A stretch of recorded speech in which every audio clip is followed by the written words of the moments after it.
Hello friends, welcome to my YouTube channel learning hubs. तो friends, आज है 11 जनवरी और 11 जनवरी से जितने भी करंट अफेयर्स बनते थे सारे इस वीडियो में कवर करेंगे और उनके रिलेटेड एक्स्ट्रा फैक्ट को भी देखेंगे। तो वीडियो बहुत ही इंपॉर्टेंट होने वाला है, इसलिए वीडियो में लास्ट तक बने रहिएगा। यदि मेरे वीडियो अच्छा लगे तो लाइक करना ना भूलें। यदि आप मेरे चैनल पर पहली बार विजिट कर रहे हैं तो चैनल को सब्सक्राइब कर बेल आइकन को भी प्रेस कर दें, ताकि मैं जब भी वीडियो अपलोड करूँ नोटिफिकेशन सबसे पहले आप तक पहुँचे। तो फ्रेंड्स, चलिए शुरू करते हैं। और एक रिक्वेस्ट है फ्रेंड्स, इस वीडियो को ज़्यादा से ज़्यादा शेयर कर दें। चलिए क्वेश्चन शुरू करते हैं।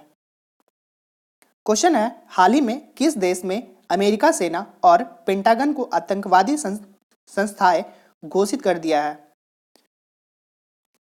क्वेश्चन नंबर 1 का राइट आंसर है option B is the right answer, Iran. ठीक है, ईरान देश ने अमेरिका सेना और पेंटागन को आतंकवादी संस्थाएं घोषित कर दिया है। तो चलिए एक्स्ट्रा फैक्ट देखते हैं इस क्वेश्चन के बारे में। अब बात है ये ईरान की, तो ईरान के संसद को क्या कहते हैं? मजलिस। ठीक है, ईरान का संसद का नाम क्या है? मजलिस। और ईरान के राष्ट्रपति कौन है? हसन रूहानी। ईरान के राष्ट्रपति हसन रूहानी है और ईरान की राजधानी कहाँ है? तेहरान। ईरान की मुद्रा की बात करें तो रियाल है। तो इतने सारे पॉइंट्स हैं फ्रेंड्स, आप इन्हें याद कर लेंगे। सारे पॉइंट्स इंपॉर्टेंट है आने वाले एग्जाम के पॉइंट ऑफ व्यू से। तो चलिए नेक्स्ट क्वेश्चन को देखते हैं। क्वेश्चन नंबर 2 है, हेनले पासपोर्ट इंडेक्स 2020 में भारत कौन से स्थान पे रहा? एक पासपोर्ट इंडेक्स बनता है जिसमें 2020 में जो है एक रिपोर्ट आया है और उस रिपोर्ट में भारत का कौन सा स्थान है बताना है। तो हेनले पासपोर्ट इंडेक्स 2020 में भारत का स्थान जो है, क्वेश्चन नंबर 2 का राइट आंसर है 84, मतलब 44वां, मतलब 84 नंबर पे भारत का नाम आता है हेलन पासपोर्ट इंडेक्स में। ठीक है, अब ये हेलन पासपोर्ट इंडेक्स क्या है, तो इसके बारे में कुछ एक्स्ट्रा पॉइंट देखते हैं हम लोग। तो भारत वर्तमान में जो है 58 देशों को वीजा फ्री इंडेक्स सुविधा देता है। यानी यदि आपके पास भारत की जो है पासपोर्ट बनी है तो ठीक है, उसमें वीजा लगने की कोई जरूरत नहीं है। आप 58 देशों तक जो है बिना वीजा के जा सकते हैं, सिर्फ पासपोर्ट के जरिए। ठीक है, तो इंडिया 58 देशों के साथ अभी जो है फ्री इंडेक्स सुविधा देती है। और टॉप 3 जो है पावरफुल जो है पासपोर्ट है, कौन कौन से देश के जो है टॉप 3 पासपोर्ट जो है पावरफुल है जहां आप बिना वीजा के भी जा सकते हैं? तो पहले नंबर पे आता है जापान।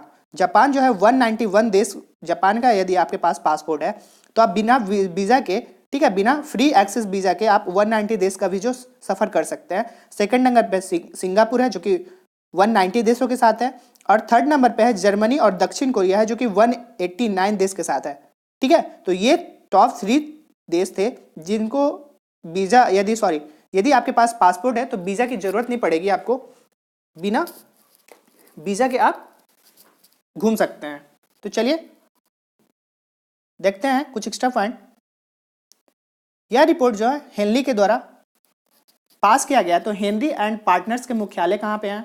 तो हेनरी एंड पार्टनर्स के मुख्यालय हैं लंदन में, यूनाइटेड किंगडम। ठीक है, और इसकी स्थापना कब हुई थी? 1997 में हुई थी, 1997 में। अध्यक्ष की बात करें तो क्रिश्चियन केल्निन है इनके अध्यक्ष, और सीईओ की बात करें तो ज्यूगर स्टीफन जो है इनके सीईओ हैं। तो आप अच्छे से इस क्वेश्चन को याद रखेंगे फ्रेंड्स, बहुत ही इंपॉर्टेंट क्वेश्चन है। तो आप देख लीजिए, क्वेश्चन को फिर से एक बार दिखा देते हैं आपको कि हेलन पासपोर्ट इंडेक्स में 2020 में भारत का स्थान जो है 44वां है। ठीक है, चलिए नेक्स्ट क्वेश्चन नंबर 3 पे चलते हैं हम लोग। क्वेश्चन नंबर 3 है, जनगणना 2021 की शुरुआत कब से की जाएगी? जनगणना 2021 की शुरुआत जो है कब से की जाएगी? तो बताना है। क्वेश्चन नंबर 3 का राइट आंसर है अप्रैल से। अप्रैल 2020 से जो है जनगणना 2021 की जो है शुरुआत हो जाएगी। लेकिन जनगणना जो स्टार्टिंग होगा वो 2021 में होगा, लेकिन उसका प्रोसेस जो है अभी से शुरू होता है। अप्रैल 2020 से जो है इसके प्रोसेस शुरू हो जाएगी। जनगणना की बात करें तो यह प्रत्येक 10 साल में होता है, ये आप लोग को भी पता होना चाहिए। ठीक है, अप्रैल 2020 से शुरू होने वाली है। ठीक है ना, जनगणना 2021 पहली अप्रैल से शुरू होकर 30 सितंबर 2020 तक जो है पूरी हो जाएगी। यानी इसका जो प्रोसेस होगा 2021 में जनगणना होने वाला है, उसकी जो सारी प्रोसेस प्रक्रिया जो होगी अप्रैल से स्टार्ट होकर 30 सितंबर 2020 तक पूरी हो जाएगी।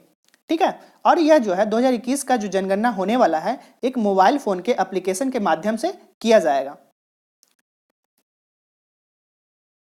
नेक्स्ट है, यह जनगणना क्या है कि रजिस्टर्ड जनरल एंड सेंसस, ठीक है, कमिश्नर के हाथ में होता है। जनगणना कराने का जो जिम्मा लेता है या जिसके अंडर में होता है वो होते हैं registered general and A commissioner के हाथ में होता है, जो कि अभी में फिलहाल में है विवेक जोशी जी हैं। ठीक है। जनगणना 2021 की बात करें तो ये जो है 22 में से 18 अनुसूचित भाषाओं में किया जाएगा, ठीक है। जबकि 2011 में क्या हुआ था कि 16 अनुसूची में किया गया था और इस बार कितना होगा, 18 होगा। 2021 की जनगणना की बात करें तो यह 16वीं जनगणना होगी और आजादी के बाद की बात करें तो वही 8वीं होगी। भारत में पहली बार जो है आंशिक जनगणना तत्कालिक गवर्नर लॉर्ड मे के काल में 1972 में हुई थी, ठीक है। विश्व जनसंख्या दिवस की बात करें तो हम लोग 11 जुलाई को हम लोग विश्व जनसंख्या दिवस के रूप में मनाते हैं। नियमित रूप से जो जनगणना हुई थी वो 1881 में लॉर्ड रिपन के समय में हुआ था, ठीक है। चलिए नेक्स्ट है question number 4, housing and urban development corporation यानी कि आवास और शहरी विकास निगम के चेयरमैन और एमडी किसे बनाए गए हैं। तो अभी हाल ही में जो है housing and urban development corporation के नए चेयरमैन और एमडी जो है बनाए गए हैं। क्वेश्चन नंबर 4 का राइट आंसर होगा, बताना है ऑप्शन ए हो सकता है राजीव राय भटनागर जी, ए शक्तिवेल या एम नागराज या नन ऑफ दीज। तो क्वेश्चन नंबर 4 का राइट आंसर है ऑप्शन सी एम नागराज, ठीक है। नाम है इनका एम नागराज को जो है housing and urban development corporation के नए चेयरमैन और एमडी के रूप में नियुक्त किए गए हैं, ठीक है। अब ये जो है housing and urban development corporation है, इसको शॉर्ट फॉर्म में बोला जाए तो हुडको बोल सकते हैं। हुडको का नाम आप लोगों ने सुना होगा, ठीक है। तो यह क्या करती है कि आवास और शहरी मामलों में जो होती है वहां पे गृह घर बनवाना, ये सब उनका काम है। और आवास और शहरी मामलों में राज्य मंत्री कौन है, तो वो है हरदीप सिंह पुरी जी हैं, ठीक है। आवास और शहरी मामलों में राज्य मंत्री कौन है, हरदीप सिंह पुरी। हुडको की बात करें तो हुडको का मुख्यालय कहाँ है, न्यू दिल्ली में है और इसकी स्थापना हुई थी 25 अप्रैल 1970 में हुई थी, ठीक है। तो इतने सारे पॉइंट्स बनते थे फ्रेंड्स, आप इन्हें याद रखेंगे क्योंकि बहुत ही इंपॉर्टेंट है। चलिए क्वेश्चन नंबर 5 देखते हैं। रेलवे स्टेशनों पर सुरक्षा बढ़ाने के लिए आईपी आधारित VSS प्रणाली का काम शुरू हो चुका है। तो VSS का फुल फॉर्म बताना है। तो रेलवे स्टेशनों पर सुरक्षा बढ़ाने के लिए आईपी आधारित मतलब हो गया कि टेक्निकल कैमरे के द्वारा जो है प्रणाली पे उस पर सुरक्षा के लिए जो है देख रेख किया जाएगा। तो आईपी आधारित VSS प्रणाली शुरू हो चुकी है और इस VSS का जो है फुल फॉर्म है क्या है बताना है। क्वेश्चन नंबर 5 का राइट आंसर है option A is the right answer, video surveillance system, यानी कि वीडियो के थ्रू जो है इसका निगरानी होगा। जितने भी मतलब महिलाएं हैं या रेलवे स्टेशन पे चोरी चकारी जो भी होते हैं उनकी देख रेख के लिए जो है यह प्रोसेस यह प्रणाली शुरू की जा रही है, ठीक है। नेक्स्ट है क्वेश्चन नंबर 6, विश्व हिंदी दिवस किस दिन मनाया जाता है, बताना है विश्व हिंदी दिवस किस दिन मनाया जाता है। तो हिंदी दिवस की बात करें तो यह जो है 10 जनवरी को हम लोग मनाते हैं विश्व हिंदी दिवस के रूप में, ठीक है। विश्व हिंदी दिवस की बात करें तो इसकी शुरुआत जो हुई थी 2006 में की गई थी और हिंदी दिवस जो है 14 सितंबर को मनाते हैं। लेकिन विश्व हिंदी दिवस की बात करें तो 10 जनवरी को हम लोग विश्व हिंदी दिवस मनाते हैं, लेकिन हिंदी दिवस हम लोग 14 सितंबर को मनाते हैं और यह 2006 से शुरू की गई है, ठीक है। तो चलिए आप इन्हें याद रखेंगे फ्रेंड्स। वीडियो अच्छा लग रहा हो तो लाइक कर दें और अपने फ्रेंड्स के साथ शेयर भी कर दें। क्वेश्चन नंबर 7 है मौसम विज्ञान IMD के अनुसार सन 1901 में कौन सा वर्ष 7वां सबसे गर्म साल रहा, बताना है। भारत मौसम विज्ञान जो एक रिपोर्ट जारी करती है और इस रिपोर्ट के अनुसार जो है 1901 के बाद जो बताना है कि कौन सा साल जो है 7वां सबसे गर्म साल रहा, मतलब सबसे अधिक टेम्परेचर किस साल रहा ये बताना है। तो क्वेश्चन नंबर 7 का राइट आंसर होगा 2019, ठीक है। Option C is the correct answer. 2019 जो है 1901 के बाद 7वां सबसे गर्म साल रहा। तो आप इन्हें याद रखेंगे, ठीक है। IMD आया था यहाँ पे, देखिए IMD के अनुसार, तो IMD का फुल फॉर्म यहाँ पे आप याद रख सकते हैं। तो IMD का फुल फॉर्म होता है इंडियन मेट्रोलॉजिकल डिपार्टमेंट, ठीक है, इंडियन मेट्रोलॉजिकल डिपार्टमेंट। और इसकी हेडक्वार्टर की बात करें तो इसकी हेडक्वार्टर है दिल्ली में।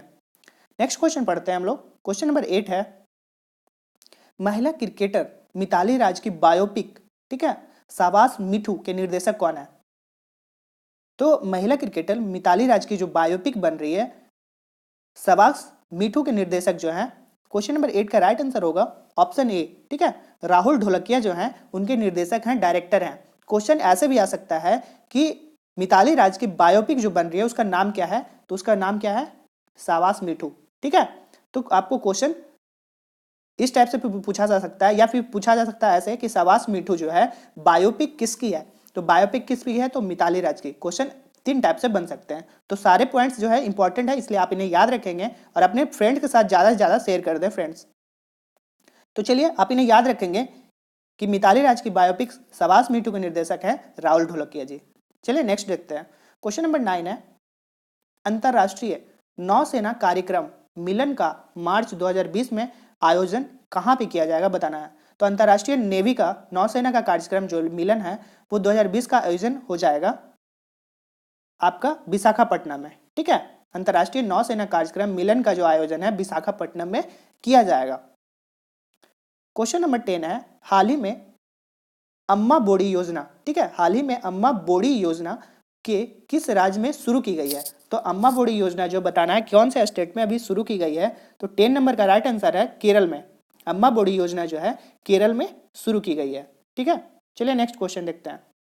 अब थोड़ा सा पॉइंट देख लेते हैं इसके केरल के बारे में। तो इसका उद्देश्य क्या है, इस योजना का उद्देश्य यह है कि लाखों गरीबों और जरूरतमंद माताओं के उनके बच्चों को जो है शिक्षित करने के लिए यह सहायता प्रदान किया जाएगा और सरकार के द्वारा क्या होगा कि प्रत्येक सालाना 15,000 रुपए की राशि उनको मदद की जाएगी। तो इसलिए जो है अम्मा बोडी योजना के तहत जो है प्रत्येक साल जो है सरकार वहां की क्या करेगी 15,000 रुपये सालाना उसको प्रदान करेगी उनके बच्चे के ऊपर, उनके देख रेख के लिए, उनके शिक्षा के ऊपर। ठीक है, तो ये सारे पॉइंट्स थे, आप इन्हें याद रख लेंगे।